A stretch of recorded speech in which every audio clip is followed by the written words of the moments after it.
The afternoon sun burned softly over the busy heart of Cebu City, painting everything in golden light. Jeepneys honked, vendors called out their prices, and the smell of roasted corn and sea breeze mingled in the air. Amid all the noise stood Marco Dela Cruz, a 22-year-old street musician with a voice that could silence a crowd and a guitar that had seen better days.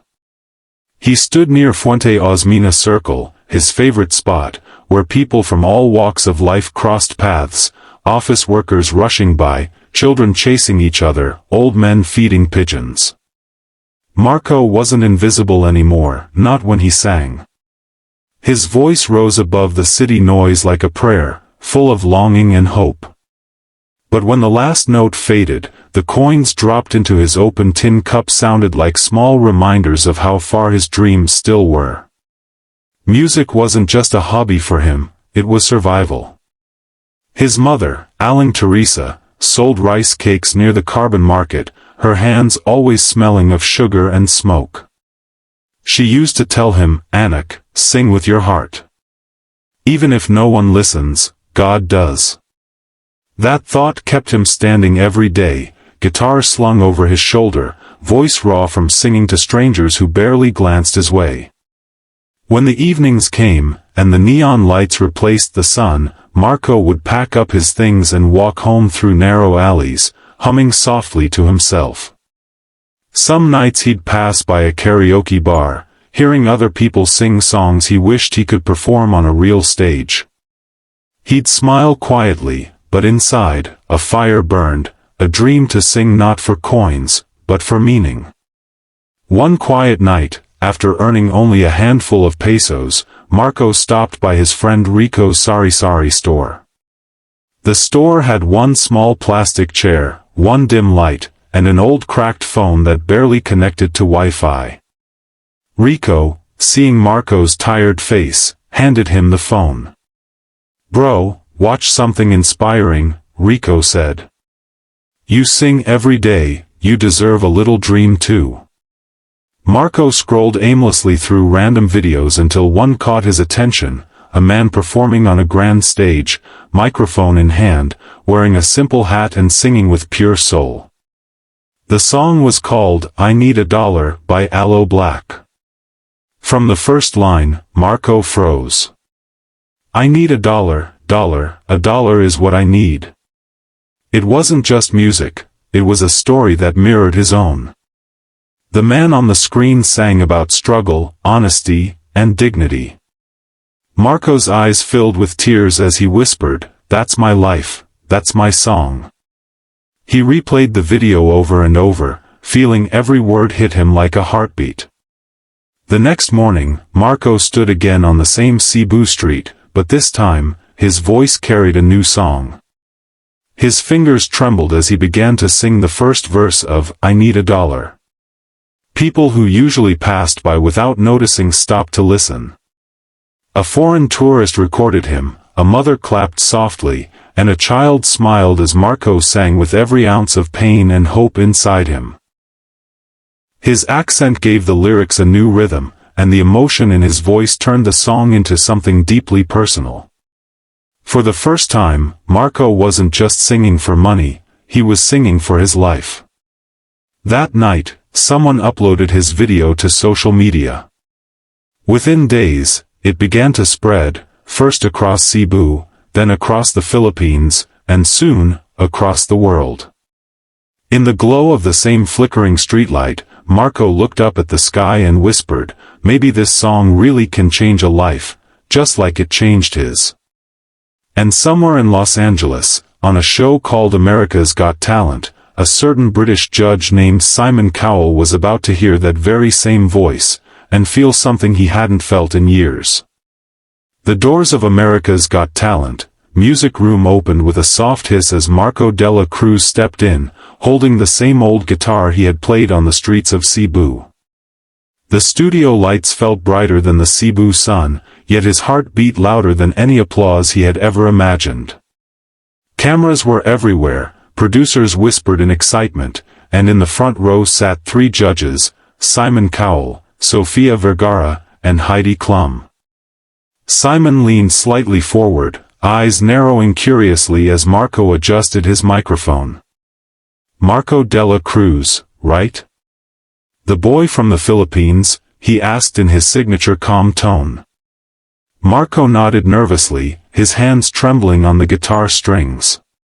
"Yes, sir, from Cebu City. Your video went viral," Simon continued. "I saw it myself. There was something very honest in your voice. Tell us, why did you choose this song?" Marco looked down for a moment, breathing deeply before answering. "Sir, I chose I Need a Dollar because it's not just a song to me. Back home, I sang it on the street to help my mother. Every lyric felt like my life. I wasn't just asking for money, I was asking for hope." For a moment, the room went silent. The audience could feel the sincerity in his words. Then, Simon nodded gently. "All right, Marco. Show us that hope." The guitar's first strum echoed softly through the studio. It was the same old sound, but in that moment, it filled the room with soul. Marco closed his eyes, and as he sang, his voice carried the weight of every struggle, every dream, and every night spent under Cebu's streetlights. "I need a dollar, a dollar is what I need." The words floated through the air, raw and emotional. His Filipino accent added a softness that made the song even more human. It wasn't about money anymore, it was about faith, survival, and dreams that refused to die. The audience watched in complete stillness. Some smiled, others wiped their eyes quietly. Simon didn't move. His usual stern expression softened. As Marco reached the final verse, his voice cracked slightly, but he didn't stop. He looked straight at Simon, his eyes wet but determined. Said, "I need a dollar, a dollar is what I need. And if I share with you my story, would you share your dollar with me?" When the final chord faded, the silence was thick enough to hear his heartbeat. Then, Simon stood up slowly, something he rarely did. The audience gasped. Marco blinked, unsure of what was happening. Simon walked toward him, microphone in hand. "Marco," he began softly, "that wasn't just a performance, that was your soul speaking. You didn't sing this song, you lived it. I could feel Cebu in your voice. I could feel your mother's strength in every word."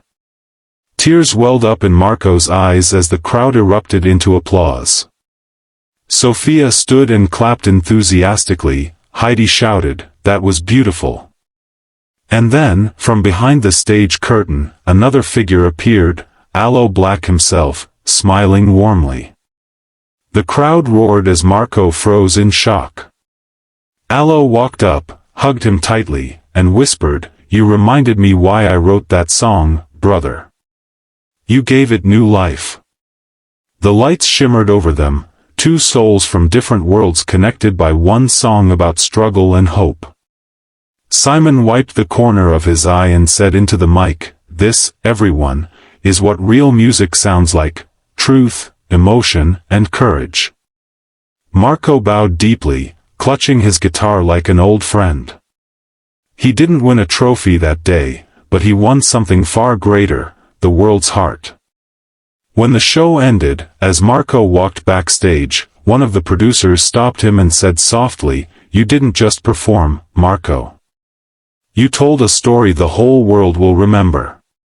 And as he looked back at the AGT stage, he whispered in Tagalog, "Para sa nanay ko. Para sa mga nangangarap. For my mother. For all the dreamers." The airplane wheels touched down gently on the runway of Mactan, Cebu International Airport. As the cabin lights turned on, Marco Dela Cruz looked out the window, his heart full of quiet disbelief. Just months ago, he had stood barefoot under a flickering streetlight, singing for coins. Now, the same streets that once ignored him were waiting to welcome him home, as a hero.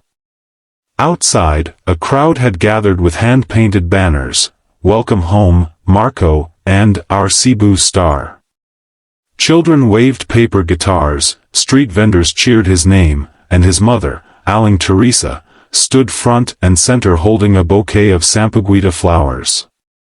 When Marco saw her, tears burst from his eyes. He rushed into her arms, and for a long moment, neither spoke. Only their tears told the story of how far they had come. "I told you, Anak," she whispered, her voice trembling, "when you sing with your heart, the whole world will listen."